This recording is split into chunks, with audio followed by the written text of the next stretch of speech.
السلام عليكم ورحمة الله وبركاته. الحمد لله. الحمد لله الذي نحمده ونستعينه ونستغفره ونؤمن به ونتوكل عليه. أما بعد.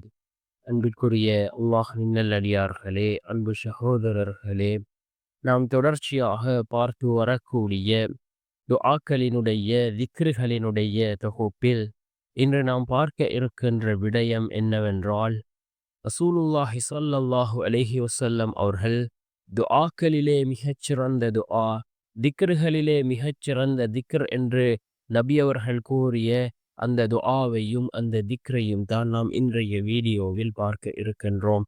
இதனை ஓதுவதன் மூலமாக அல்லாஹ் ஜல்ல சுப்ஹானஹு வ தஆலா நம்முடைய எல்லா நிலைமைகளையும் அல்லாஹ் சீராக்கி தருகின்றான். அதிகமான நன்மைகளை நமக்கு பெற்றுத்தரக்கூடிய திக்ர்களாகவும் துஆக்களாகவும் இந்த திக்ர்களும் துஆக்களும் இருந்து கொண்டிருக்கின்றது. நாம் இதனை ஓதுவோம், ஓதி அல்லாஹ்விடம் பிரார்த்தனை செய்வோம். நிச்சயமாக அல்லாஹ்வினுடைய உதவிகள் நம்மை வந்தடையும். ரசூலுல்லாஹி ஸல்லல்லாஹு அலைஹி வஸல்லம் அவர்கள் கூறினார்கள், அஃலலு திக்ரி லா இலாஹ இல்லல்லாஹ், அஃலலு துஆஇ அல்ஹம்துலில்லாஹ். திக்ருகளிலே மிகச்சிறந்தது லா இலாஹ இல்லல்லாஹ். அதே போன்று துஆக்களிலே மிகச்சிறந்தது அல்ஹம்துலில்லாஹ் என்று ரசூலுல்லாஹி ஸல்லல்லாஹு அலைஹி வஸல்லம் அவர்கள் கூறினார்கள். நாம் இதனை ஓதுவோம். திக்ருகளிலே மிகச்சிறந்தது லா இலாஹ இல்லல்லாஹ். அதிகமாக நாம் அல்லாஹ்வை திக்ருகள் செய்வோம். ஏனென்றால் நபி அவர்கள் கூறினார்கள், சுவர்க்கவாசிகளுக்கு ஒரு கவலை இருக்கும்.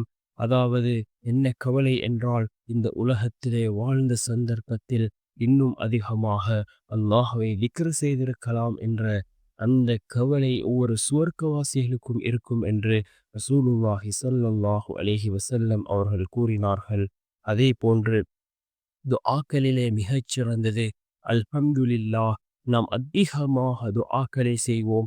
அல்லாஹ் நமக்கு ஏராளமான நிஅமத்துக்களை தந்திருக்கின்றான். அல்லாஹ் தந்த நிஅமத்துக்களுக்கு நாம் நன்றி செலுத்துவோம்.